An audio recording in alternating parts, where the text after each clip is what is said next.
Good evening. You guys can do better than that. Good evening. Good evening. I came all the way from Florida. I want a California welcome. Really, every time I come to California, I feel like for me it's a homecoming. Because this is where it all started. I came to this country with just 2 suitcases and went to UCLA. And freshman, knew nothing. My first time ever leaving Bangladesh. And I grew up in a boarding school. Everything was always taken care of. Until I came to this country, I never had to go to the kitchen and cook anything. My brother brought me here, and as you said, I came over the summertime. I don't think I've ever shared this story with anyone. I don't know why, just flashback. And I was at Hershey Hall, which is a summer for graduate dorms, and I'm a freshman. That's the only thing that's open. So they put me in there, and didn't know anybody. And the first 3 days, I was so scared to go out. I was eating out of the vending machine. and then I grew up. I went to a very boarding school. Everything was very regimented. We didn't have any choice. Everything from breakfast, lunch, dinner, what time I woke up, what time I go to bed, everything was completely, all my decisions were made for me. I had school uniform, and for every morning, afternoon, evening, it was all different outfit, but I didn't have to think what to wear. So when I came here, and I just remember, I stood in front of a vending machine, and all these choices, I could make decisions. I would stand there, there'd be a line behind me. Make a goddamn decision. It's not that hard. I get so nervous before you go. I let them go. And with anything else, I'm going to give you. Literally, I was suffering from decision-making paralysis. And then somebody said something about decision-making that changed my life. And they said, make reversible decisions quick. If it's a reversible decision that you can make, you can change your mind, make it very quick. Don't even go quick. Irreversible decision, take time. Just think about it.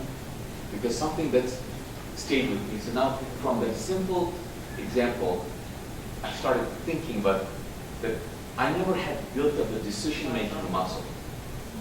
Because I never had to make decisions. And I actually wrote down.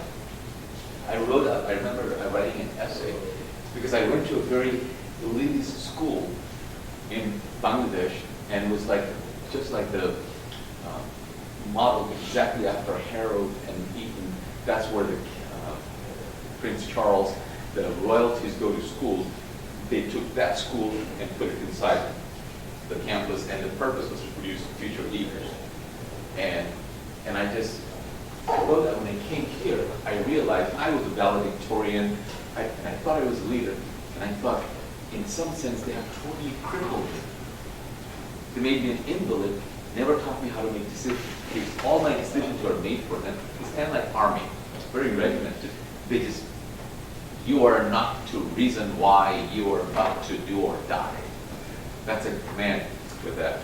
So decision making with that. And how many of you have seen me before?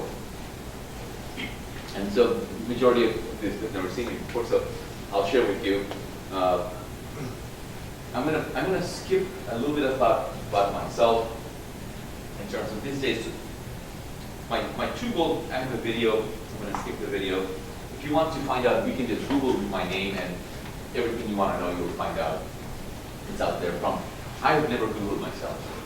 But all I hear so far, there isn't anything negative, because I would have heard about it. And Pritam would have asked me to come back the 2nd or 3rd time if there was negative things too many. And so, but instead of talking about me, what I wanted, the time that has been given to me, I want to make sure that my 2 goals is, number 1, I add value for your time. And my second goal is to share with you a program that I've created, and I believe I wish I could take credit for it. My accidental discovery is your good fortune. And I want to share it But the worst thing that can happen to me this evening is not that none of you decide to participate. The worst thing that can happen is if any one of you share a bit of more seva that I've wasted your time. How many of you value your time? So that's my promise to you, that I'm not here to sell you something. I'm here to add value. And should it resonate with you what I shared, that I'm telling you the truth, then take advantage, because it is not just my good fortune. I came here to share my good fortune with you. And I don't know how long it's going to last. So if you want to get the most out of my presentation this evening, number one is stay present. It'll help if I turn it on. I'll let you go. Turn it over there. So stay present. In personal development, there's a saying called be there where you are. It's not as easy as it sounds, because we're all physically present.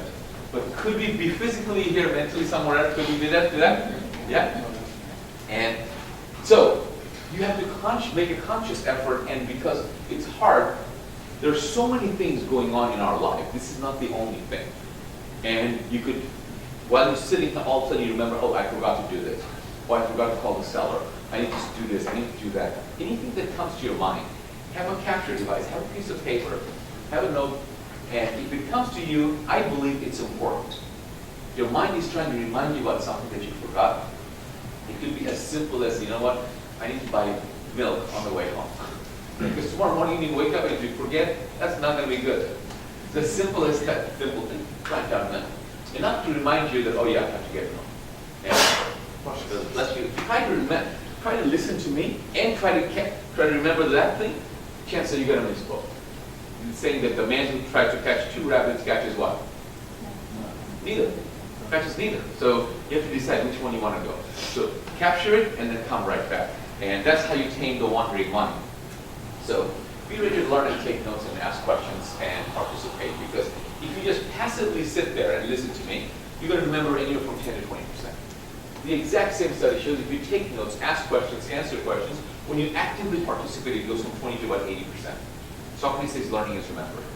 So I highly encourage for our time together this evening to be valuable. I came a long way, and I sincerely believe that I have something to share with you that is of value, because I know personally some of the top real estate investors and gurus, and I've been able to make a difference for them with this information. And so I have enough references, and I'm telling you so that you can read the most. And this is from my own personal research. There's one other element. I find that people remember the most, not only when they take notes and ask questions and participate, I find that people remember the most when they do all the things that I just mentioned and have fun while doing it. So is it okay for the next few minutes to learn something you have fun too? Yeah. Is that all right? Yeah. All in favor and having fun, say aye. Aye. Well, opposed?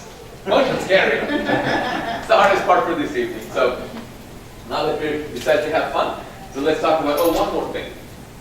To really make sure that you get the most out of my presentation this evening, shut that little voice inside of you that says, I know. Because I know is the killer of learning. I know is the killer of learning if you just sit there with an attitude of know-it-all and with your, and closed mind. Nothing's going to go in. It has happened to perhaps all of us. Has it happened to you that you listened to something the second, third, fourth time and you found something completely new? Has it happened to you? Because in personal development, there's a saying called, when the student is ready, the teacher will appear. Because the first 3 times you were not ready to listen to that message. That's why you just missed it. It was there the whole time. So you are different tonight. So listen with an open mind. Because the mind is like a parachute. It only works when it's open. And here's what I mean by when I say, I know. My definition of I know is this. I'll give you an example. The best-selling book of all time, the 100 best-selling book, this is the #1 best-selling book of all time, 7 Habits of the Highly Effective People. How many of you read the book? Quite a number of you. Yeah. You got it. Those of you who read the book, how many can tell me the 7 habits in their order?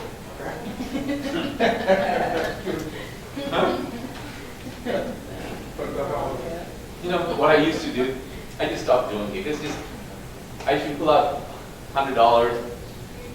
I might as well pull out $1 million. Because if you don't know, you cannot win it. First of all, this book, because it's the #1 best-selling book of all time, is translated in every language, right? Pretty much. Is it a fair assumption that anybody living their life with these 7 habits is going to have a pretty successful life? Yeah. Is that a fair assumption? Yeah.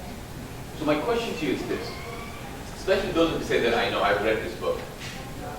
If you cannot tell me what the 7 habits are, what are the chances of your living the 7 habits? Zilch, nada. So, don't tell me I know. My definition of I know is this. To know and not to do is not to know. To know and not to do is not to know. That means you need to hear it again and again and again until it becomes part and parcel of who you are. And then you know that you don't have to think about it. The reason professionals practice the same fundamentals, a basketball player, they shoot the same throw over and over and over and over again, because when it's game time, there's no more think time. Your body knows exactly, you practice 4 people guarding you, and you bend over backwards and you can still just nothing but the net. So this is the time you practice, professionals practice. And let me tell you a little bit about my background, and those of you who don't know, and my growth of experience and what I have walked you to the right to stand before you. So this is my personal creed. Every morning when I wake up, one of my mentors, Grandmaster Junior, gave me this creed, and I fell in love with it. Back in 1991, I met him, and he gave me this creed, and I made it my creed. To build true confidence, so knowledge in the mind, honesty in the heart, and strength in the body. To keep friendship with one another, and to build a strong and happy community. Never fight to achieve selfish ends, but to develop might for right. And if I don't have to look at it, because now it's become part and parcel of who I am. So if you want to judge me, you can, do I do this every day? Learning is one of my highest values. So it's learning and growing all the time. So I share with all of you my creed, no matter where I go, where I speak. And I started my professional speaking career with Anthony Robbins back in the 90s. I became his #1 speaker and trainer. I used to travel 48 weeks out of the year, promoting, marketing, selling all of these events. How many of you know who Tony Robbins is? How many of you have done the firewalk? You've done the firewalk, Robert? Wonderful. I have 1 out of the whole crowd. I'm shocked these days at how many people have never seen him. How many of you seen him live? Only 1 person. Put it on your bucket list.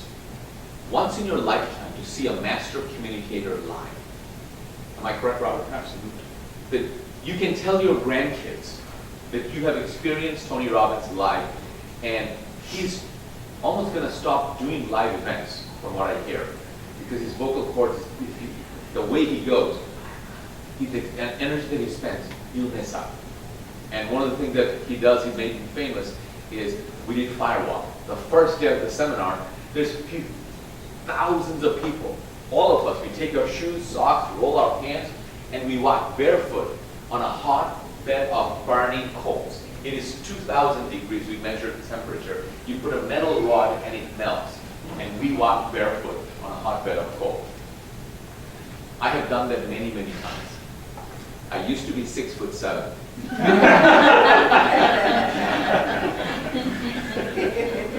What's a few inches for success, right? Especially if you have it. Understand that it's not, he's teaching you a metaphor. Anything in your life that is you do not have it, if you haven't achieved it, is because of some form of fear that is stopping you. Fear of unknown, fear of success, fear of failure, fear of looking bad, fear of cold calling. Everybody has their fear. But no matter how strong the fear is, if I put some hot burning coal right now and say, walk barefoot, that's fear. You have to confront it. And then when you walk on the other side, and you go on the other side, and this is the reason, this is an experiential knowledge. That you say that Not in a million years. I thought that I could walk barefoot on a hotbed of coal. Am I correct? But it's an experiential knowledge. You said, I just did it. I know I just did it. I was not hypnotized. I know I did it. What else do I say to myself that I cannot do? That's the power. The next time you say to yourself, no, I can't do it, and you draw that power back from you, from your core, and it's an experiential knowledge. And again, this is 1994, is when I first retired at the ripe old age of 29. I literally retired, and this was my farewell party. My last city was Tampa, and I never got on a flight. That's how I ended up in Tampa. And I went to the beach, got a penthouse, and did nothing for months. And then I got a call from UK. The guy, I was bored out of my skull. And the right time he called me and said, I bought the rights for Tony Robbins for Europe, and I don't know how to promote him. And I called the company. They said, their number one guy retired in Florida. He's young. Maybe you can talk him out of retirement. I said, hallelujah, thank you. He rescued me. And I went to UK, and I opened up UK, trained the trainers. And then when Tony left, he came to me and says, you know what? He's not going to come back for another year.